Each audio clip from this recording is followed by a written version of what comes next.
Print media ಮತ್ತು ಎಲ್ಲ electronic media ಪತ್ರಿಕಾ ಮತ್ತು ಮಾಧ್ಯಮದ ಸ್ನೇಹಿತರೆ, ಏನಿವತ್ತು ದೇಶದ ಪ್ರಧಾನಮಂತ್ರಿಗಳಾದಂಥ ನರೇಂದ್ರ ಮೋದಿಜಿಯವರು ಮಕ್ಕಳ ಭವಿಷ್ಯದಿಂದ, ಅವರ ಹಿತದೃಷ್ಟಿಯಿಂದ ಒಂದು ಮಹತ್ವಪೂರ್ಣವಾದಂಥ ನಿರ್ಣಯವನ್ನು ತಗೊಳ್ಳೋಂಥ ಕೆಲಸ ಮಾಡಿದ್ದಾರೆ. ಯಾಕಂದರೆ ಮೊನ್ನೆ ಏನು ನೀಟ್ ಪರೀಕ್ಷೆ ವಿಚಾರದಲ್ಲಿ ಭಾಳಷ್ಟು ದೇಶದಾದ್ಯಂತ ಏನು ಗೊಂದಲ ಆಯಿತೋ, ಆ ಗೊಂದಲವನ್ನು ನಿರ್ವಹಣೆ ಮಾಡಬೇಕು ಅನ್ನೋಂಥ ಕಾರಣದಿಂದ ಪ್ರಧಾನಮಂತ್ರಿಗಳಾದಂಥ ಕೆಲವು ನಿರ್ಧಾರಗಳನ್ನು ತಗೊಳ್ಳೋಂಥ ಕೆಲಸ ಮಾಡಿದ್ದಾರೆ. ನಂದಿನಿ ನಿಲ್ಕೇಣಿಯವರು ಏನು ಅವರ ನೇತೃತ್ವದಲ್ಲಿ ಪರೀಕ್ಷಾ ಸುಧಾರಣೆಗಳ ಕುರಿತು ಉನ್ನತ ಮಟ್ಟದ ಕಾರ್ಯಪಡೆಯನ್ನು ರಚನೆ ಮಾಡೋಂಥ ಕೆಲಸ ಮಾಡಿದ್ದಾರೆ. ಆ ಕಾರ್ಯಪಡೆಯ ವರದಿಯ ಆಧಾರದ ಮೇಲೆ ಮುಂಬರುವಂಥ ಪರೀಕ್ಷೆಗಳು ನಡಿಬೇಕು ಅನ್ನೋಂಥ ತೀರ್ಮಾನವನ್ನು ಕೂಡ ತಗೊಂಡಂಥ ಕೆಲಸ ಮಾಡಿದ್ದಾರೆ. ಏನು ಈ ಪೇಪರ್ ಸೋರಿಕೆ ಪ್ರಕರಣದಲ್ಲಿ ಯಾರ್ಯಾರು ಭಾಗಿಯಾಗಿದ್ದರೋ, ಯಾರ್ಯಾರು ಅದರಲ್ಲಿ ಶಾಮೀಲಾಗಿದ್ದರೋ ಅವರೆಲ್ಲರೂ ಕೂಡ ಜೈಲಿಗೆ ಹಾಕೋಂಥ ಕೆಲಸ ಇವತ್ತು ಕೇಂದ್ರ ಸರ್ಕಾರ ಮಾಡಿದೆ. ಅದರ ಜೊತೆಲಿ ಸಾಕಷ್ಟು ಕಾನೂನುಗಳನ್ನು ಕೂಡ ಮಾಡೋಂಥ ಕೆಲಸ ಕೂಡ ಮಾಡಿದೆ. ಬಹುಶಃ ಒಂದು ಫಾಸ್ಟ್ ಟ್ರ್ಯಾಕ್ ಕೋರ್ಟು, ಈ ರೀತಿ ಪ್ರಶ್ನೆ ಪತ್ರಿಕೆ ಸೋರಿಕೆ ಆದಂಥ ಟೈಮಲ್ಲಿ ಫಾಸ್ಟ್ ಟ್ರ್ಯಾಕ್ ಕೋರ್ಟುಗಳಿರಬೇಕು. ಆ ಫಾಸ್ಟ್ ಟ್ರ್ಯಾಕ್ ಕೋರ್ಟಲ್ಲಿ ಕೂಡ ಸಾಕಷ್ಟು 3 ತಿಂಗಳ ಒಳಗಡೆ ಇತ್ಯರ್ಥ ಆಗಬೇಕು ಅನ್ನೋಂಥ ತೀರ್ಮಾನವನ್ನು ಕೂಡ ಇವತ್ತು ಹೊಸ ಫಾಸ್ಟ್ ಟ್ರ್ಯಾಕ್ ಕೋರ್ಟ್ಗಳನ್ನು ಕೂಡ ಸ್ಥಾಪನೆ ಮಾಡೋಂಥ ಕೆಲಸ ಆಗಿದೆ. ಜೊತೆಲಿ ಪಾರ್ಲಿಮೆಂಟಲ್ಲಿ ಕೂಡ ಈ ಬಿಲ್ ಬಗ್ಗೆ ಸಾಕಷ್ಟು ಚರ್ಚೆಗಳಾಗ್ತಾಯಿದ್ದಾವೆ.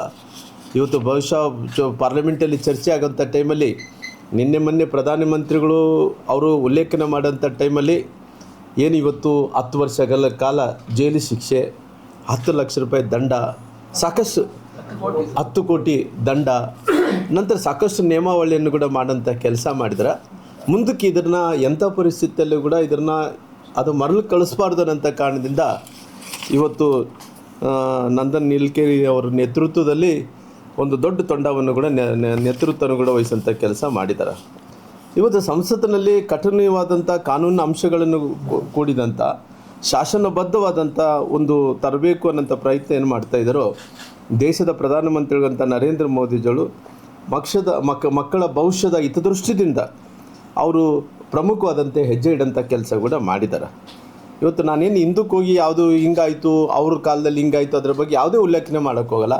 ಇವತ್ತು ಪ್ರಧಾನಮಂತ್ರಿಗಳು ದೇಶದ ಯುವಜನತೆಗೆ ಮೋದಿಜಿಯವರು ಅವರು ಜೊತೆಲಿ ಇದ್ದಾರೆ ಅನ್ನೋಂಥ ಮಾತನ್ನು ಹೇಳೋದ್ರ ಜೊತೆಲಿ ವಿದ್ಯಾರ್ಥಿಗಳ ಜೊತೆಯಲ್ಲಿ ದೇಶದ ಯುವಜನತೆ ಭಾವನೆಗಳಿಗೆ ಯಾವುದೇ ರೀತಿಯಲ್ಲಿ ತೊಂದರೆ ಆಗಲಾರ್ದಂತೆ ಮೋದಿಜಿಯವರು ಇದ್ದಾರೆ ಅನ್ನೋಂಥದ್ದು ಕೂಡ ನೋಡಿಸ್ಕೊಡೋಂಥ ಕೆಲಸ ಮಾಡಿದ್ದಾರೆ. ಇದರ ಜೊತೆಲಿ ಬಹುಶಃ ಮುಂದಿನ ದಿನಗಳಲ್ಲಿ ಇನ್ನು ಮುಂದೆ ಯಾವುದೇ ಪ್ರಶ್ನೆ ಪತ್ರಿಕೆ ಸೋರಿಕೆ ಆದಂಥ ಈ ರೀತಿ ಆದ್ರಿಗಿನ ಬಹುಶಃ ಅವರಿಗೆ ಭಾಳಷ್ಟು ಕಠಿಣವಾದಂಥ ಕಾನೂನುಗಳನ್ನು ಪ್ರಧಾನಮಂತ್ರಿ ನರೇಂದ್ರ ಮೋದಿಜಿಯವರು ನೇರವಾಗಿ ಅವರೇ ಟ್ವೀಟನ್ನು ಮಾಡೋದ್ರ ಮೂಲಕ, ಅವರೇ ಲೈವಲ್ಲಿ ಬರೋದ್ರ ಮೂಲಕ ಮುಂದಿನ ದಿನಗಳಲ್ಲಿ ಭವಿಷ್ಯದಲ್ಲಿ ಮಕ್ಕಳ ಅವರು ಸದೃಢತೆಯನ್ನು ಅವ್ರನ್ನ ಭವಿಷ್ಯವನ್ನು ರೂಪಿಸ್ಕೊಡೋಂಥ ಕೆಲಸ ಮೋದಿಜಿ ಅವರು ಕೂಡ ಮಾಡ್ತಾಯಿದ್ದಾರೆ. ಜೊತೆಲಿ ಇವತ್ತು ಕರ್ನಾಟಕ ರಾಜ್ಯದಲ್ಲಿ ಸರ್ಕಾರ ಐತೆ. ಬಹುಶಃ ಸರ್ಕಾರ ಇದ್ದಂಥ ಟೈಮಲ್ಲಿ ಇವತ್ತು ನಾನು ಈ ರಾಜ್ಯ ಸರ್ಕಾರಕ್ಕೆ ನಾನು ಕೇಳ್ತೀನಿ, ಇವತ್ತು ರಾಜ್ಯದಲ್ಲಿ ಇವತ್ತು ಬರಗಾಲ ಅಂತೂ ಚಾಯ್ಸ್ ಇದೆ. ಬರಗಾಲ ಎಲ್ಲಿ ನೋಡಿದ್ರಿಗನ ಬರಗಾಲ ಜೊತೆಲಿ ಯಾರಿಗೂ ಕೂಡ ಸಾಕಷ್ಟು ತೊಂದರೆದಲ್ಲಿ ಇದ್ದಾರೆ. ರಾಜ್ಯದಲ್ಲಿದ್ದಂಥ ರೈತರು ಕೂಡ ಸಂಕಷ್ಟದಲ್ಲಿದ್ದಾರೆ. ಆದರೆ ರಾಜ್ಯ ಸರ್ಕಾರ ಇಷ್ಟು ದಿನಗಳ ಕಾಲ ಮಳೆ ಆಗಲಿಲ್ಲ, ಸಾಕಷ್ಟು ಜಮೀನುಗೆಲ್ಲ ಕೂಡ ಒಣಗಿ ಹೋಗ್ತಾ ಇದ್ದಾವೆ, ದನಕರುಗಳಿಗೆ ನೀರಿಲ್ಲ, ಮೇವಿಲ್ಲ, ಜನರಿಗೆ ಕುಡಿಲಿಕ್ಕೆ ನೀರಿಲ್ಲ. ಇಂಥ ಸಂದರ್ಭದಲ್ಲಿ ಇವರು ಮುಖ್ಯಮಂತ್ರಿಗಳು ಪರಿಹಾರವನ್ನು ಘೋಷಣೆ ಮಾಡೋದು ಬಿಟ್ಟು ಯಾಕೆ ಈ ಡ್ರೋನ್ ಸರ್ವೆ ಇವಾಗ ಯಾಕೆ ಪ್ರಾರಂಭ ಮಾಡಿದಾರೋ ಗೊತ್ತಾಗ್ತಲ್ಲ. ಡ್ರೋನ್ ಸರ್ವೆ ಇವತ್ತು ಯಾವ ರೀತಿಯಲ್ಲಿ ಅಂದರೆ ಅಂಗೈಗೆ ಒಂದು ಗಾಯ ಆದರೆ, ಕೈಗೆ ಗಾಯ ಆದ್ರಿಗಿನ ಯಾವ ರೀತಿ ಕನ್ನಡಿಯಲ್ಲಿ ನೋಡ್ಕೋಬೇಕಾಗುತ್ತೋ ಆ ರೀತಿ ಸರ್ಕಾರ ಅನ್ನೋಂಥದ್ದು ಇವತ್ತು ಆ ಕೆಲಸ ಮಾಡೋಕ್ಕೂ ಹೊಂಟಿದೆ. ಯಾಕಂದರೆ ಇವತ್ತು ಸರ್ಕಾರ ಇಷ್ಟು ದಿನಗಳ ಕಾಲ ಮಾಡಬೇಕಾದಂಥ ಕೆಲಸ ಮಾಡಲಾರ್ದಂತೆ ಇವತ್ತು ಡ್ರೋನ್ ಕಾನೂನು ಮೂಲಕ ಇವತ್ತು ಸರ್ವೆಯನ್ನು ಮಾಡೋಕ್ಕೂ ಹೊರಟಿದ್ದಾರೆ. ನಾನು ಇವತ್ತು ಈ ಸರ್ಕಾರಕ್ಕೆ ಕೇಳ್ತೀನಿ, ಇವತ್ತು ರೈತರೆಲ್ಲರೂ ಕೂಡ ಒಂದು ಕಡೆ ಗುಳೆಗೆ ಹೋಗ್ತಾ ಇದ್ದಾರೆ. ಇವತ್ತು ರೈತರೆಲ್ಲರೂ ಕೂಡ ಒಂದು ಕಡೆ ತೊಂದರೆದಲ್ಲಿದ್ದಾರೆ. ಇವತ್ತು ನಮ್ಮ ಭಾಗದಲ್ಲಿ ನಾವೆಲ್ಲರೂ ಕೂಡ ತುಂಗಭದ್ರಾ ಜಲಾಶಯಕ್ಕೆ ಅವಲಂಬಿತವಾದಂಥ ರೈಟ್ ಬ್ಯಾಂಕು ಲೆಫ್ಟ್ ಬ್ಯಾಂಕ್ನ ರೈತರೆಲ್ಲರೂ ಕೂಡ ಸಂಕಷ್ಟದಲ್ಲಿದ್ದು ಕುಡಿಲಿಕ್ಕೆ ನೀರಿಲ್ಲಾರ್ದಂತೆ ಕೆರೆಗಳೆಲ್ಲ ಕೂಡ ಬತ್ತಿ ಹೋಗುವಂಥ ಟೈಮಲ್ಲಿ ಇವತ್ತು ರೈತರಿಗೆ ತಕ್ಷಣವೇ ಪರಿಹಾರವನ್ನು ಘೋಷಣೆ ಮಾಡಬೇಕಾಗಿತ್ತು ಮುಖ್ಯಮಂತ್ರಿಗಳು. ಯಾಕಂದರೆ ಇವತ್ತು ಮುಖ್ಯಮಂತ್ರಿಗಳಾದ ನಂತರ ಅವರು ಬೆಂಗಳೂರಿಗೆ ಡೆಲ್ಲಿಗೆ ಸೀಮಿತ ಆಗಿಬಿಟ್ಟಾರ. ಅದು ಮೊನ್ನೆ ಚಿತ್ರದುರ್ಗದಲ್ಲಿ ಬಂದು ಅಲ್ಲಿ ಒಂದು ಸಭೆ ಮಾಡಿದ್ದೆ ಬಿಟ್ಟರೆ ಅವರು ಏನು ಮಾಡಿದಾರ ಮುಂದಕ್ಕೆ ಹೋಗಿ ಅಂದ್ರೆ ಡ್ರೋನ್ ಕ್ಯಾಮ್ರಾದಲ್ಲಿ ಇವತ್ತು ಸರ್ವೆ ಮಾಡೋಕ್ಕೆ ಹೊಂಟಾರ. ಅದು ಬಿಟ್ಟು ಬೇರೆ ಏನು ಕೂಡ ಕೊಟ್ಟು ಆಗಲಿಲ್ಲ. ಇವತ್ತು ಸರ್ಕಾರ ಇವತ್ತು ಏನು ಪರಿಹಾರವನ್ನು ಕೊಡಬೇಕಾಯಿತೋ ತಕ್ಷಣ ಕೊಡೋಂಥ ಕೆಲಸ ಆಗಬೇಕಾಗಿದೆ. ಜೊತೆಲಿ ನಾನು ಈ ಸರ್ಕಾರಕ್ಕೆ ಕೇಳ್ತೀನಿ, ರೈತರೆಲ್ಲರೂ ಕೂಡ ಒಂದು ಪರಿಹಾರವನ್ನು ಕೊಡಬೇಕು ಅಂದೇಳಿ ಪಾಪ ಇವತ್ತು ರೈತರೆಲ್ಲರೂ ಕೂಡ ಜಿಲ್ಲಾಧಿಕಾರಿಗಳು ಕಚೇರಿಗೆ ಹೋಗ್ತಾ ಇದ್ದಾರೆ. ಜೊತೆಲಿ ಸಂಬಂಧಪಟ್ಟಿದ್ದಂಥ ಅಧಿಕಾರಿಗಳ ಜೊತೆಲಿ ಕೂಡ ಹೋಗ್ತಾ ಇದ್ದಾರೆ. ಅವ್ರಿಗೆ ನಾನು ಮಂತ್ರಿಗಳಿಗೆ ರಾಮಲಿಂಗಾರೆಡ್ಡಿ ಅವರು ಕೂಡ ಅವ್ರ ನೀರಾವರಿ ಮಂತ್ರಿಗಳಿಗೆ ನಾನು ಮಾತಾಡಿದೆ ಫೋನ್ ಮೂಲಕ. ದಯವಿಟ್ಟು ಅಣ್ಣವರೇ, ನಮ್ಮ ಭಾಗದಲ್ಲಿದ್ದಂಥ ಲೆಫ್ಟ್ ಬ್ಯಾಂಕು ಮತ್ತು ರೈಟ್ ಬ್ಯಾಂಕಲ್ಲಿದ್ದಂಥ ರೈತರೆಲ್ಲರೂ ಕೂಡ ತೊಂದರೆದಲ್ಲಿದ್ದಾರೆ, ಕುಡಿಲಿಕ್ಕೆ ನೀರನ್ನಾಗಲಿ ವ್ಯವಸ್ಥೆ ಮಾಡಿಕೊಟ್ರಿ ಅಂದರೆ ರಾಮ್ಲವರೇ ಅಲ್ಲಿ 0.2 TMC ಕಳೆದ ವರ್ಷ ಕೊಡಬೇಕಾಯ್ತು, ನಮ್ಗೆ ಕೊಟ್ಟಿಲ್ಲ. ಈ ಸಾರಿ ಕೂಡ 25 TMC 30 TMC ನೀರಿದ್ದಾವೆ. ಜೊತೆಲಿ ಇನ್ಫ್ಲೋ ಕೂಡ ಚೆನ್ನಾಗಿ ಆಗ್ತಾಯಿದೆ. ಎಷ್ಟಿದೆ ಕರೆಕ್ಟಾಗಿ ಇನ್ಫ್ಲೋ ಗೊತ್ತಿಲ್ಲ, ಇನ್ಫ್ಲೋ ಗೊತ್ತಿದೆ 19,000 ಇದೆ. ದಯವಿಟ್ಟು ಅದನ್ನು ಸ್ವಲ್ಪ 32.5 TMC ನೀರೇನಿದೆನೋ ನಮಗೆ ಅನುಕೂಲ ಮಾಡಿಕೊಟ್ರಿ ಅಂತೇಳಿ ಮಂತ್ರಿಗಳಿಗೂ ಕೂಡ ನಾನು ವಿನಂತಿ ಮಾಡೋಂಥ ಕೆಲಸ ಕೂಡ ನಾನು ಮಾಡಿದ್ದೀನಿ. ನಾನು ಇವತ್ತು ಮುಖ್ಯಮಂತ್ರಿಗಳು ಈ ರೀತಿ ತಕ್ಷಣವೇ ರೈತರಿಗೆ ಬೇಕಾದಂಥ ರೆಸ್ಪಾನ್ಸನ್ನು ಮಾಡಿ ಬರ ಪರಿಹಾರವನ್ನು ಬಿಡುಗಡೆ ಮಾಡೋದು ಬಿಟ್ಟು ಅವ್ರು ಮಾಡಿರೋದಂಥ ಲಾಭ ಏನು ಅಂದ್ರಿಗಿನ ಈ ಗ್ಯಾರಂಟಿ ಸಮಿತಿ ಅಧ್ಯಕ್ಷರಾದಂಥ ಕ್ಯಾಬಿನೆಟ್ ದರ್ಜೆ ಸಚಿವರು ಕ್ಯಾಬಿನೆಟ್ ದರ್ಜೆ ಅಂದರೆ ಅವ್ರಿಗೆ ಕ್ಯಾಬಿನೆಟ್ದ ಮಂತ್ರಿಗಳು ಯಾವ ರೀತಿಯಲ್ಲಿ ಅವ್ರಿಗೆ ಒಂದು ಡೆಕೋರಮ್ ಇರುತ್ತನೋ, ಅವ್ರಿಗೆ ಯಾವ ರೀತಿಯಲ್ಲಿ ಪ್ರೋಟೋಕಾಲ್ ಇರ್ತಾನೋ ಆ ಗ್ಯಾರಂಟಿ ಸಮಿತಿ ಅಧ್ಯಕ್ಷರಿಗೆ ಇವತ್ತು ಆ ದರ್ಜೆಯ ಸ್ಥಾನವನ್ನು ಕೂಡ ಕೊಡೋಂಥ ಕೆಲಸ ಮಾಡಿದ್ರೆ ಬಹುಶಃ ಈ ವಿಚಾರದಲ್ಲಿ ಯಾರನ್ನ ಕೇಳಲಾರ್ದಂತೆ ಅವರು ತಕ್ಷಣವೇ ಇವತ್ತು ಗ್ಯಾರಂಟಿ ಸಮಿತಿ ಅಧ್ಯಕ್ಷರಿಗೆ ಎಲ್ಲವನ್ನು ಕೂಡ ಸ್ಥಾನವನ್ನು ಕೊಡೋಂಥ ಕೆಲಸ ಮಾಡಿದ್ದಾರೆ. ಇವತ್ತು ಈ ರೈತರ ಪರಿಹಾರವನ್ನು ಕೊಡ್ರಿ ಅಂದ್ರಿಗಿನ ಇಲ್ಲ ರೀ ಡ್ರೋನ್ ಕ್ಯಾಮರಾ ಸರ್ವೆ ಆಗಬೇಕು, ಕೇಂದ್ರಕ್ಕೆ ಪತ್ರ ಬರೆದಿದ್ದೀನಿ, ಅದು ಬಿಟ್ಟು ಬೇರೆ ಏನೂ ಕೂಡ ಆಗ್ತಾಯಿಲ್ಲ. ಅದಕ್ಕೋಸ್ಕರ ಇವತ್ತು ರೈತರೆಲ್ಲರೂ ಕೂಡ ಸಂಕಷ್ಟದಲ್ಲಿದ್ದಾರೆ. ಅವರು ಪರಿಹಾರವನ್ನು ಕೊಡೋಕ್ಕೆ ಆಗ್ತಾಯಿಲ್ಲ. ಗ್ಯಾರಂಟಿ ಸಮಿತಿಯ ಅಧ್ಯಕ್ಷರಿಗೆ ಮಾತ್ರ ಅವ್ರು ಎಲ್ಲ ರೀತಿಯಲ್ಲೂ ಕೂಡ ಹಣವನ್ನು ತುಂಬಿಸೋಂಥ ಕೆಲಸ ಮಾಡ್ತಾಯಿದ್ದಾರೆ. ರೈತರೆಲ್ಲರೂ ಕೂಡ ಬೀದಿ ಪಾಲು ಆಗ್ತಾಯಿದ್ದಾರೆ. ರೈತರೆಲ್ಲರೂ ಕೂಡ ಸಂಕಷ್ಟದಲ್ಲಿದ್ದಾರೆ.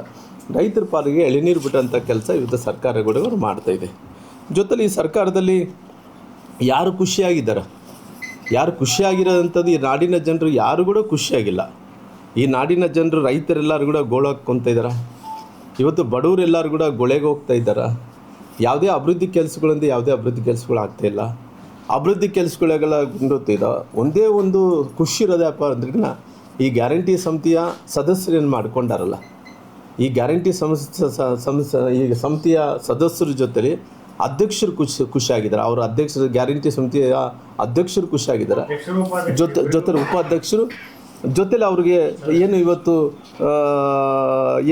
ಈ ಸಚಿವರು ಯಾರ್ಯಾರು ಮಂತ್ರಿಗಳಾಗಿದ್ದಾರೆ ಅವರೆಲ್ಲರೂ ಖುಷಿಯನ್ನು ಬಿಟ್ಟರೆ ಬೇರೆ ಕೂಡ ಯಾರು ಕೂಡ ಆಗ್ತಾಯಿಲ್ಲ. ಅದಕ್ಕೋಸ್ಕರವಾಗಿ ಇವತ್ತು ಕಾಂಗ್ರೆಸ್ಸಿನ ಸರ್ಕಾರ ಬಂದ ಮೇಲೆ ಇವತ್ತು ಯಾರು ಈ ರಾಜ್ಯದ ಜನರು ತೃಪ್ತಿಯಾಗಿಲ್ಲ, ರೈತರು ತೃಪ್ತಿಯಾಗಿಲ್ಲ. ಅವ್ರಿಗೆ ಬೇಕಾದಂಥ ಗ್ಯಾರಂಟಿ ಸಮಿತಿಯಲ್ಲಿ ಸದಸ್ಯರು ಅವರು ಚೆನ್ನಾಗಿದ್ದಾರೆ. ಜೊತೆಲಿ ಅವ್ರ ಅಧ್ಯಕ್ಷರು ಚಲೋ ಇದ್ದಾರೆ. ಜೊತೆಲಿ ಅವ್ರ ಸಚಿವರು ಎಲ್ಲರೂ ಕೂಡ ಹ್ಯಾಪಿಯಾಗಿದ್ದಾರೆ. ಇವತ್ತು ಹೈಕಮಾಂಡಿಗೆಲ್ಲ ಕೂಡ ಏನು ಕಪ್ಪು ಕಾಣಿಕೆಯನ್ನು ಕೊಡಬೇಕಾಯ್ತು ಎಲ್ಲವನ್ನು ಕೂಡ ಕೊಡೋಂಥ ಕೆಲಸ ಮಾಡ್ತಾರೆ. ಅವ್ರ ಜೋಬನ್ನು ತುಂಬಿಸಬೇಕಾಯ್ತು ಅವೆಲ್ಲ ಕೂಡ ಜೋಬನ್ನು ತುಂಬಿಸೋಂಥ ಕೆಲಸ ಮಾಡ್ತಿದ್ರೆ ಅವರು ಹೈಕಮಾಂಡು, ಅವ್ರ ಗ್ಯಾರಂಟಿ ಸಮಿತಿಯ ಅಧ್ಯಕ್ಷರು, ಉಪಾಧ್ಯಕ್ಷರು, ಜೊತೆಲಿ ಅವರಿದ್ದಂಥ ಸಚಿವರು ಮಾತ್ರ ಹ್ಯಾಪಿಯಾಗಿದ್ದಾರಾಗಲಿ, ಯಾರು ಕೂಡ ಹ್ಯಾಪಿಯಾಗಿಲ್ಲ ಅನ್ನೋಂಥ ಮಾತನ್ನು ಕೂಡ ಹೇಳೋದು. ಜೊತೆಲಿ ಅವರು ಹೈಕಮಾಂಡ್ ಮಿನಿಸ್ಟರ್ ಸಲುವಾಗಿ ಎಲ್ಲ ಕಪ್ಪು ಕಾಣಿಕೆಯನ್ನು ಅಲ್ಲಿ ತುಂಬಿಸೋಂಥ ಕೆಲಸ ಕೂಡ ಮಾಡ್ತಾರೆ.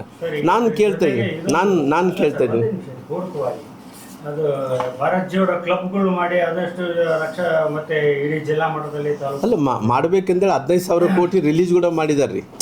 ಇವಾಗ 15,000 ಕೋಟಿ ರೂಪಾಯಿ ಅವ್ರಿಗೆ ಆದರೆ ಬಿಡುಗಡೆ ಮಾಡ್ತಾರೆ. ಜೊತೆಲಿ ರೈತರಿಗೆ ಇವತ್ತು ರೈತರೆಲ್ಲರೂ ಕೂಡ ಆತ್ಮಹತ್ಯೆಗಳು ಮಾಡ್ತಾ ಇದ್ದಾರೆ. ಯಾವುದೇ ರೀತಿಯಲ್ಲಿ ಕ್ಯಾರಿ ಅಂತ ಇಲ್ಲ. ಜೊತೆಲಿ ರಾಹುಲ್ ಗಾಂಧಿ ಸಾಹೇಬ್ರನ್ನ ನಾನು ಕೇಳ್ತೀನಿ, ನೀವು ಯಾವತ್ತು ಕರ್ನಾಟಕ ಬರ್ತೀರಿ ಹೇಳ್ರಪ್ಪ. ಯಾಕಂದರೆ ಇವತ್ತು ಮೊನ್ನೆ ರಾಹುಲ್ ಗಾಂಧಿಯವರು ಏನು ನೀಟ್ ಪರೀಕ್ಷೆ ಕ್ವಶನ್ ಪೇಪರನ್ನು ಸೋರಿಕೆ ಆದಂಥ ಟೈಮಲ್ಲಿ ಎಲ್ಲ ಪೊಲಿಟಿಕಲ್ ಪಾರ್ಟೀಸ್ ನೋಡಿರಿ, ಅವರು ವಿದ್ಯಾರ್ಥಿನಿಯರಿಗೆ ಪೂರ್ತಿ ಹಕ್ಕಿದೆ. ಖಂಡಿತವಾಗಿ ಅವ್ರು ಹೋರಾಟ ಮಾಡಿದ್ದು ತಪ್ಪಲ್ಲ, ಅವ್ರು ಏನು ಮಂತ್ರಿಗಳ ರಾಜೀನಾಮೆ ಕೇಳಿದ್ದು ತಪ್ಪಲ್ಲ.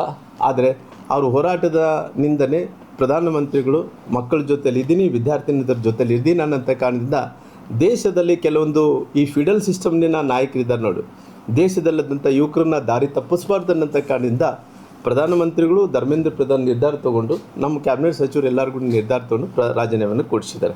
ರಾಜೀನಾಮೆಯನ್ನು ಕೊಡಿಸಿದ ನಂತರ ರಾಹುಲ್ ಗಾಂಧಿಯವರು ಇಲ್ಲ ನಾವು ಮಾಡಿದ್ದಕ್ಕೋಸ್ಕರವಾಗಿ ರಾಜೀನಾಮೆ ಕೊಟ್ಟಿದ್ದು ಏನೇನೋ ಹೇಳ್ಕೊಳ್ಳಿ, ಪೊಲಿಟಿಕಲಾಗಿ ಅವ್ರೇನು ಲಾಭ ಪಡ್ಕೊಳ್ಳಿ. ಜೊತೆಲಿ ನಾನು ಕೇಳ್ತೀನಿ, ಈ KPSC ಹಗರಣ ಬಗ್ಗೆ ನೀವು ಯಾರು ರಾಜೀನಾಮೆಯನ್ನು ಕೊಡಬೇಕಲ್ಲ, ಯಾರು ರಾಜೀನಾಮೆ ಕೊಡಬೇಕಲ್ಲ? KPSC ಹಗರಣ ಇಷ್ಟೊಂದು ದೊಡ್ಡ ಹಗರಣ ಆಗಿದೆ, ಭ್ರಷ್ಟಾಚಾರ ಆಗಿದೆ, ಯಾರು ರಾಜೀನಾಮೆಯನ್ನು ಕೊಡಬೇಕು?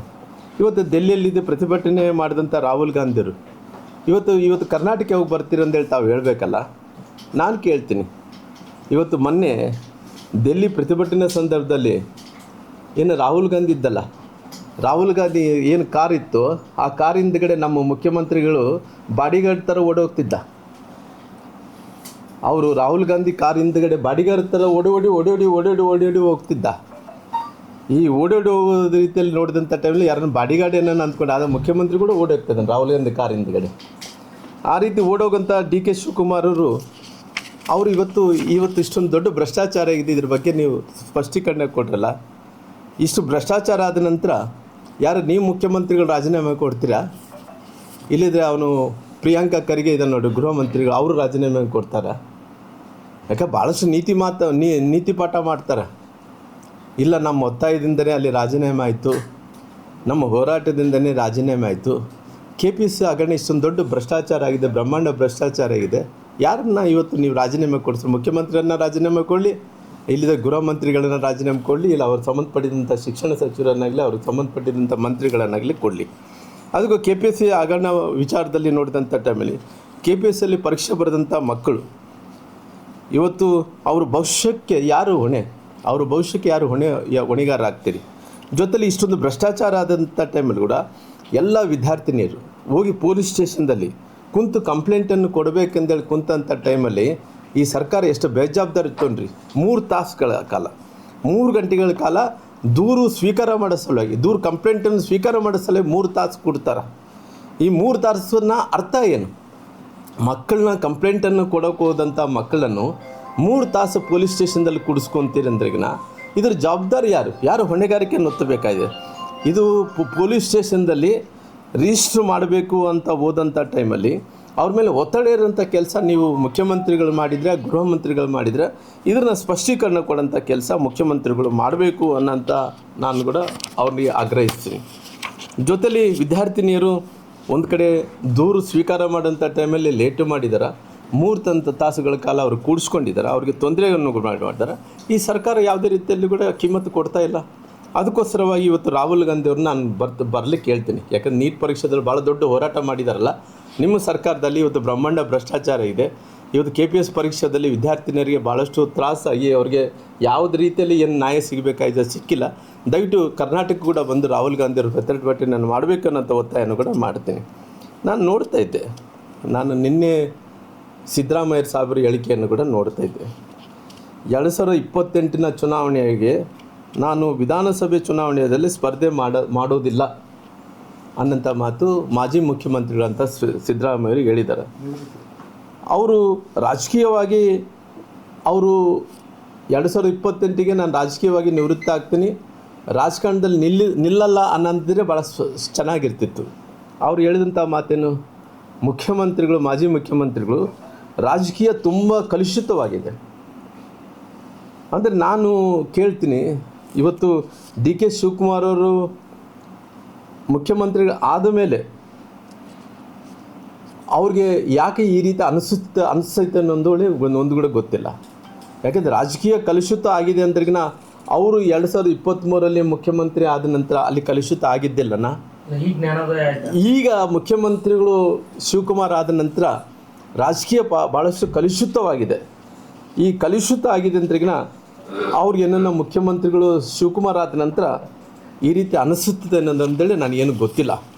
ಹಂಗಾಗಿ ಡಿ ಕೆ ಶಿವಕುಮಾರನು ಮುಖ್ಯಮಂತ್ರಿಗಳಾದ ಮೇಲೆ ಸಿದ್ದರಾಮಯ್ಯವ್ರನ್ನ ನಡ್ಕೊಂಡಂಥ ರೀತಿಯನ್ನು ಚೆನ್ನಾಗಿಲ್ಲನೋ ಅವ್ರಿಗೆ ನನ್ನ ಅಪಮಾನ ಮಾಡೋಂಥ ಕೆಲಸ ಆಗಿದೆನೋ ಏನು ನೋವಿನಿಂದ ರಾಜಕೀಯ ಕಲುಷಿತ ಆಗಿದೆ ಅನ್ನೋಂಥ ಮಾತೇನು ಹೇಳಿದಾರೋ ಅದು ಯಾವುದೇ ರೀತಿಯಲ್ಲೂ ಕೂಡ ಒಂದು ರೀತಿ ನಮಗೆ ಗೊತ್ತಾಗ್ತಾ ಇಲ್ಲ.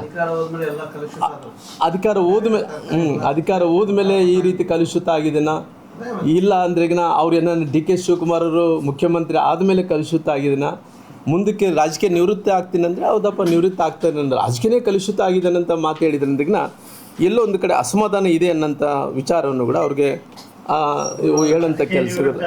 ಚುನಾವಣಾ ರಾಜಕಾರಣದಿಂದ ದೂರ ಇರ್ತೀನಿ ಅಂತಾರೆ, ಸಕ್ರಿಯವಾಗಿ ರಾಜಕೀಯವಾಗಿರ್ತೀವಿ ಅಂತ ಅವರು ಹೇಳಂತಾರೆ. ಅಲ್ಲ, ಅವರು ಕಲುಷಿತ ಆಗಿದೆ ಅಂತ ಮಾತನ್ನು ಕೂಡ ಹೇಳಿದ್ದಾರೆ, ಆ ಪದ ಬಳಸಿದ್ದಾರೆ. ರಾಜಕೀಯ ಕಲುಷಿತ ಆಗಿದೆ ಅನ್ನೋಂಥ ಶಬ್ದವನ್ನು ಕೂಡ ಅವರು ಬಳಸಿದ್ದಾರೆ. ಹಂಗಾಗಿ ಸಿದ್ದರಾಮಯ್ಯರು ಅಧಿಕಾರದಲ್ಲಿ ಇರೋ ತನಕ ಅದೆಲ್ಲ ಕೂಡ ಸರಿ ಇತ್ತು, ಶುದ್ಧವಾಗಿತ್ತು. ಅಂದರೆ ಸಿದ್ದರಾಮಯ್ಯ ಸಾಹೇಬರು ಎಲ್ಲಿ ತನಕ ಅಧಿಕಾರದಲ್ಲಿ ಇದ್ರೋ ಅಲ್ಲಿ ತನಕ ಇದು ಸರಿಯಾಗಿತ್ತು, ಶುದ್ಧವಾಗಿತ್ತು, ಕಲುಷಿತ ಆಗಿದ್ದಿಲ್ಲ. ಆದರೆ ಡಿ ಕೆ ಶಿವಕುಮಾರ್ ಮುಖ್ಯಮಂತ್ರಿ ಆದಮೇಲೆ ರಾಜಕೀಯ ಹಾಳಾಗಿದೆ ಅನ್ನೋಂಥ ಮಾತು ನಾನು ಹೇಳಿದಂಥ ಮಾತಲ್ಲ, ಮಾಜಿ ಮುಖ್ಯಮಂತ್ರಿಗಳು ಸಿದ್ದರಾಮಯ್ಯರು ಹೇಳಿರೋಂಥ ಮಾತು. ಹಂಗಾಗಿ ಇವತ್ತು ಸೀನಿಯರ್ ಲೀಡ್ರುಗಳು ಹೇಳಿದಂಥ ಮಾತು. ಹಂಗಾಗಿ ಇವತ್ತು ರಾಜ್ಯದಲ್ಲಿ ಬಹುಶಃ ಈ ರಾಜ್ಯದ ಮುಖ್ಯಮಂತ್ರಿಗಳು ಮುಂದಕ್ಕೆ ಏನಾಗುತ್ತೆ ಅನ್ನೋಂಥ ಗೊತ್ತಿಲ್ಲ. ಆಗಲಿ ಸದ್ಯಕ್ಕಿಂತ ವಾತಾವರಣದಲ್ಲಿ ಅವರು ಪಾರ್ಟಿಯಲ್ಲಿ ಕೂಡ ಚೊಲೋ ಇಲ್ಲ, ಸಿದ್ದರಾಮಯ್ಯ ಸಾಹೇಬರು ಕೂಡ ರಾಜಕೀಯವಾಗಿ ಕಲುಷಿತ ಆಗಿದೆ, ಸರಿ ಇಲ್ಲ ಅನ್ನೋಂಥ ಮಾತು ಅವರು ಹೇಳಿರೋ ಕಾರಣ ಇವತ್ತು ರೈತರೆಲ್ಲರೂ ಕೂಡ ಸಂಕಷ್ಟದಲ್ಲಿದ್ದಾರೆ.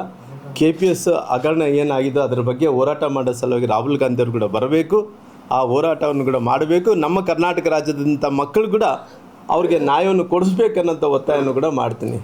ಬಹುಶಃ ನಾನು ಕೇಳ್ತೀನಿ, ಕೇವಲ ಕರ್ನಾಟಕದಲ್ಲಿ ಕಾಂಗ್ರೆಸ್ ಸರ್ಕಾರ ಇರೋ ಕಾರಣ ಎಲ್ಲ ಮಾಡಿದರೆ ಎಲ್ಲ ಮುಚ್ಕೊಂಡು ಹೋಗುತ್ತೆ ಅಂತೇಳಿ ಕೇವಲ ಸತ್ಯ ಹರಿಶ್ಚಂದ್ರ ತಲ್ಲ ಡೆಲ್ಲಿಯಲ್ಲಿ ಯಾವ ರೀತಿಯಲ್ಲಿ ಹೋರಾಟ ಮಾಡಿದ್ರು ಕರ್ನಾಟಕದಲ್ಲಿ ಕೂಡ ಮಾಡಬೇಕು ಅನ್ನೋಂಥ ಒತ್ತಾಯವನ್ನು ಕೂಡ ಮಾಡಿಕೊಡೋಂಥ ಕೆಲಸ ಮಾಡ್ತೀನಿ. ಈಗ ತಿಂಗಳಿಗೊಮ್ಮೆ ವಾರದಲ್ಲಿ 2 ಸಲ ఢిల్లీ ಚಲೋ ಕಾರ್ಯಕ್ರಮ ರಾಜ್ಯದ ಮುಖ್ಯಮಂತ್ರಿಗಳು ಮಾಡ್ತಿದ್ದಾರೆ, ಶಾಸಕರು ಮಾಡ್ತಿದ್ದಾರೆ. ಈ ಅನುದಾನ ಎಲ್ಲ ಜನಗಳಿಗೂ ಈಗ ಏನಾದರೂ ಒಂದು ಸಹಿಷ್ಣು ಕುಡಿತಾರೆ ಇಲ್ಲ ఢిల్లీ ಹೈಕಮಾಂಡ್ ಬಂದು ಅವ್ರ ಮನೆಯಲ್ಲಿ ಇಟ್ಕೊಳ್ಳಿ, ಇಲ್ಲ ಈ ಆಡಳಿತ ಸರ್ಕಾರ ఢిల్లీ ಆಗಿದ್ದಾಗ ಇನ್ನೊಂದಿಷ್ಟು ಹಣ ಹೋದ್ರೆ ಉಪಯೋಗ ಆಗ್ತಿತ್ತೇನೋ ಅಂತ. ನೋಡಿರಿ, ಅವರು ಹೈಕಮಾಂಡವರು ಬಹುಶಃ ಅವ್ರಿಗೇನು ಕಪ್ಪು ಕಾಣಿಕೆ ಸಿಗಬೇಕಾಗ್ತಿದ್ದನೋ ಆ ಕಪ್ಪು ಕಾಣಿಕೆಯನ್ನು ಸಿದ್ದರಾಮಯ್ಯವ್ರಿಗಿಂತ ಇವತ್ತು ಶಿವಕುಮಾರ್ ಅವರು ಭಾಳಷ್ಟು ಚಲೋ ಮುಟ್ಟಿಸ್ತಾ ಇದ್ದಾನೆ ಅಲ್ಲಿ. ಹಂಗಾಗಿ ಅವ್ರಿಗಿರೋ ರಾಜ್ಯಗಳು 2-3 ರಾಜ್ಯಗಳಿದ್ದಾವೆ. ತೆಲಂಗಾಣ ಅಂತೂ ಸತ್ಯನಾಶ ಮಾಡಿ ಕುಂತಾರೆ. ಅಲ್ಲಿ ಇನ್ನು ನೆಕ್ಸ್ಟ್ ಚುನಾವಣೆಗೆ ಹೋದ್ರಿಗಿನ ಅಲ್ಲಿದ್ದಂಥ ಮುಖ್ಯಮಂತ್ರಿಗಳನ್ನ ಕಲ್ಲುಗಳು ತೊಗೊಂಡೇ ಹೊಡೆಯೋದು. ಯಾಕಂದರೆ ಅಲ್ಲಿ ಯಾವುದೋ ಅಭಿವೃದ್ಧಿ ಕೆಲಸಗಳು ನಡೀತಾ ಇಲ್ಲ, ಕೇವಲ ಕಪ್ಪು ಕಾಣಿಕೆಯನ್ನು ಕೊಡೋದು. ಅಲ್ಲಿ ತೆಲಂಗಾಣ ಮುಖ್ಯಮಂತ್ರಿಗಳು ಅವ್ರನ್ನ ಶಾಶ್ವತವಾಗಿ 5 ವರ್ಷಗಳ ಕಾಲ ಯಾವುದೇ ಡಿಸ್ಟರ್ಬ್ ಇಲ್ಲಾರ್ದಂತ ನೋಡ್ಕೊಳೋದು. ಜೊತೆಲಿ 2ನೇ ಭಾಗ ಪಾರ್ಟ್ 1 ಆದರೆ ಪಾರ್ಟ್ 2 ಭಾಗ ಏನಿದೆ ನಾವು ಪಾರ್ಟ್ 2 ಅಂದರೆ ಸಿದ್ದರಾಮಯ್ಯರು 1ನೇ ಭಾಗ 2ನೇ ಅಧ್ಯಾಯ ಮುಖ್ಯಮಂತ್ರಿಗಳು ಏನು ಶಿವಕುಮಾರ್ ಆಗಿದ್ದಾರೋ ಈತ ಕೂಡ ಏನಿಲ್ಲ, ಕಪ್ಪು ಕಾಣಿಕೆಯನ್ನು ಮುಡಿಸೋದು, ATM ಥರ ಬಳಕೆ ಮಾಡ್ಕೊಳೋದು, ಅವರು ರಾಷ್ಟ್ರೀಯ ನಾಯಕರಿಗೆ ಕಾಂಗ್ರೆಸ್ ಪಾರ್ಟಿಗೆ ಸರ್ವೇಲ್ ಮಾಡಿಕೊಡೋಂಥ ಕೆಲಸ ರಾಜ್ಯದ ಮುಖ್ಯಮಂತ್ರಿಗಳು ಬಿಟ್ಟರೆ ಏನೋ ಕಾಲ ಕಳೀಬೇಕು, ಕಾಲ ಕಳೀತಾರೆ. ಇನ್ನು ಎಷ್ಟು ತಿಂಗಳಿದೆ? 18 ತಿಂಗಳು. 18 ತಿಂಗಳಂದರೆ ಇನ್ನೊಂದು 600 ದಿನಗಳು ಅಂದ್ಕೊಳ್ಳಿ. 600 ದಿನಗಳಾಗುತ್ತೆ, 600 ದಿನಗಳಿಗಿಂತ ಕಡಿಮೆ, 500 ದಿನ. 500 ದಿನ ಹಿಂಗೆ ಅಂತಾರೆ ಹೋಗ್ತಾ ಇರ್ತಾವ. ಅದಕ್ಕೋಸ್ಕರ ಮುಖ್ಯಮಂತ್ರಿಗಳು ರೈತರ ಬಗ್ಗೆ ಕಳ್ಕಳಿದ್ರಿಗನ ಆದಷ್ಟು ಶೀಘ್ರದಲ್ಲೇ ರೈತರಿಗೆ ಪರಿಹಾರ ಹಣವನ್ನು ಘೋಷಣೆ ಮಾಡೋಂಥ ಕೆಲಸ, ಬರ ಪರಿಹಾರ ಹಣವನ್ನು ಘೋಷಣೆ ಮಾಡೋಂಥ ಕೆಲಸ ಆಗಬೇಕು ಅನ್ನೋಂಥ ಒತ್ತಾಯವನ್ನು ಕೂಡ ಮಾಡ್ತಾರೆ. ಅಲ್ಲಕ್ಕ ಇವ ರೈತರು ನೋಡಿ ಸರ್, ಅಲ್ಲಿ ನಮ್ಮ ಈ left bank, right bank, HLC LLC ಕೆನಾಲ್ದಲ್ಲಿ ಏನು ರೈತರು ಏನು ನೀರು ಬಳಕೆ ಮಾಡಬೇಕಾಯಿತು, ಜಮೀನೆಲ್ಲ ಪೂರ ಒಣಗೋಗಿದೆ ಸರ್. ಯಾವುದು ಕೂಡ ಏನು ರೈತರಿಗೆ ಇವತ್ತು ಇಷ್ಟು ತ್ರಾಸಲ್ಲಿದ್ದಾರೆ, ಅಷ್ಟು ತ್ರಾಸಲ್ಲಿದೆ.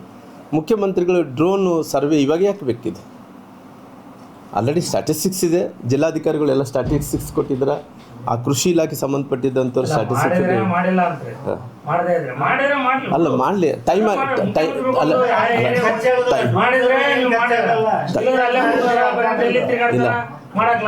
ಅಲ್ಲ ಟೈಮು ಆಗೋ ಇವಾಗ ನೋಡೋಣ. ಇವಾಗ ನೀರು ಅಣ್ಣವ್ರು ಹೇಳ್ದಂಗೆ 30,000 ಕ್ಯೂಸೆಕ್ಸ್ ನೀರಿದ್ದಾವೆ ಸದ್ಯಕ್ಕೆ ವಾತಾವರಣ. 32 TMC ನೀರಿದ್ದಾವೆ. ಆ 32 TMC ನೀರು ಏನೋ ಒಂದು ನಿರ್ಧಾರ ತಗೋಬೇಕಲ್ಲಣ್ಣ. ಆಲ್ರೆಡಿ 2 ಬೆಳೆ ನಷ್ಟ ಆಗಿದಾವಣ್ಣ. ಇಲ್ಲ, ಒಂದು ಬೆಳೆ ಬೇಕಾದ್ರೆ ಕನಿಷ್ಠ 65 TMC ಬೇಕು. ಅಷ್ಟು ಬೇಕಣ್ಣ. ಎರಡು ಅಂದರೆ ಇವಾಗ ಆಲ್ರೆಡಿ ನೀರು ಬಂದಿಲ್ಲ. ನಮಗೆ ಒಂದು ಬೆಳೆ ಕಳ್ಕೊಂಡಿವಣ್ಣ. ಯಾಕಂದರೆ ಬಿಕಾಸ್ ಆಫ್ ದರ್ ನೆಗ್ಲಿಜೆನ್ಸ್ ಅಂದ್ಕೊಳ್ರಿ, ಇಲ್ಲ ರಾಮ್ಲು ಅವ್ರು ಮಾಡಿದ್ದು ಚಲೋ ಆಗಿದೆ, ಪರ್ಮನೆಂಟಾಗಿ ಮಾಡಿದ್ದಾರೆ, 2 ಬೆಳೆ ಕಳ್ಕೊಂಡು. ನನಗೆ ಇವತ್ತು ರೈತರೆಲ್ಲರೂ ಕೂಡ ನಿಮಗೆ ನನಗಿನ್ನ ಚಲೋ ಗೊತ್ತಿದ್ದಾನೆ. ಜಿಲ್ಲಾಧಿಕಾರಿ ಆಫೀಸಲ್ಲಿ ಅಡ್ಡಾಡ್ತಾ ಇದ್ದಾರೆ. ನಮ್ಮ ರೈತರು ಇವತ್ತು ಸಾಕಷ್ಟು ಸಂಕಷ್ಟದಲ್ಲ, ಲೆಫ್ಟ್ ಬ್ಯಾಂಕು ರೈಟ್ ಬ್ಯಾಂಕಿನ ರೈತರು. ಹಂಗಾಗಿ ನಾನೇನು ಹೇಳ್ತೀನಿ, ತೀರ್ಮಾನ ನೀವು ಹೇಳ್ದಂಗೆ 60,000 ಕ್ಯೂಸೆಕ್ಸ್ ಇದ್ದರೆ ಮಾತ್ರ ನೀರು ಬಿಡೋಕ್ಕಾಗ್ತಾರೆ ರಾಮ್ಲು ಅಂದ್ರಿಗಿನ ತಕ್ಷಣ ಭದ್ರಾದಿಂದ ತರಿಸ್ಕೊತೀರ. ಅಲ್ಲಿ ಇನ್ಫ್ಲೋ ಚೆನ್ನಾಗಿದೆ, ಆ ಕಡೆ ಮಳೆ ಚೆನ್ನಾಗಿ ಆಗ್ತಾಯಿದೆ. ಸರ್ಕಾರ ತೀರ್ಮಾನ ತಗೊಂಡು ನಮ್ಮ ಭಾಗದಲ್ಲಿದ್ದಂಥ ರೈತರನ್ನೆಲ್ಲ ನೋಡಿ ಅಲ್ಲಿ ಸಾಕಷ್ಟು ಫುಲ್ ಆಗಿಲ್ಲ. ಇಲ್ಲ, ಆ ಕಡೆ ರೈತರು ಕೂಡ ಸಮೃದ್ಧಿ ಆಗಿದ್ದಾರೆ, ಮಳೆ ಚಲೋ ಆಗ್ತದೆ.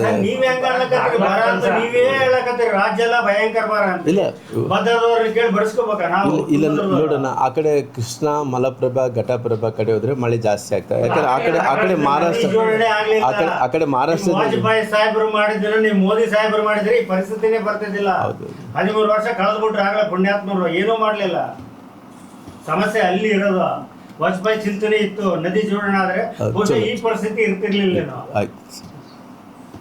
ಬರ ಪರಿಹಾರ ಘೋಷಣೆ ಮಾಡಬೇಕು. ಹೌದಣ್ಣ, ಬರ ಪರಿಹಾರ ತಕ್ಷಣ ಘೋಷಣೆ ಆಗಬೇಕು ಅನ್ನೋಂಥ ಒತ್ತಾಯನೂ ಮಾಡೋದ್ರ ಜೊತೆಲಿ ಇಲ್ಲಿ ಹೋರಾಟಕ್ಕೆ ಕೊಡಬೇಕು. ನಮ್ಮ ಮಕ್ಕಳಿಗೆ ಜಸ್ಟಿಸ್ ಅನ್ನು ಕೊಡಿಸ್ಬೇಕು ಅನ್ನೋಂಥ ಒತ್ತಾಯ. ರಾಹುಲ್ ಗಾಂಧಿ ಕರ್ನಾಟಕ ಬರಬೇಕು, ಬಟ್ ನಿಮ್ಮ ಪ್ರತಿಪಕ್ಷವಾಗಿ ಅಪೋಸಿಷನ್ ಲೀಡರ್ ಆಗಿ ನಿಮ್ಮ ಸರ್ಕಾರ, ನಿಮ್ಮ ಪಾರ್ಟಿ ಇದೆ, ಏನು ಚಳುವಳಿಗಳೇ ಮಾಡಲಿಲ್ಲ ರಾಜ್ಯದಲ್ಲಿ. ಅವ್ರು ಹೆಂಗ ಅದನ್ನ ಎನ್ಕೇಸ್ ಮಾಡ್ಕೊಂಡ್ರು ಕಾಕ್ರೋಚ್ ಹೋರಾಟನ? ಕರ್ನಾಟಕದಲ್ಲಿ ಎಲ್ಲಿ ಹೋರಾಟಗಳಾದವು?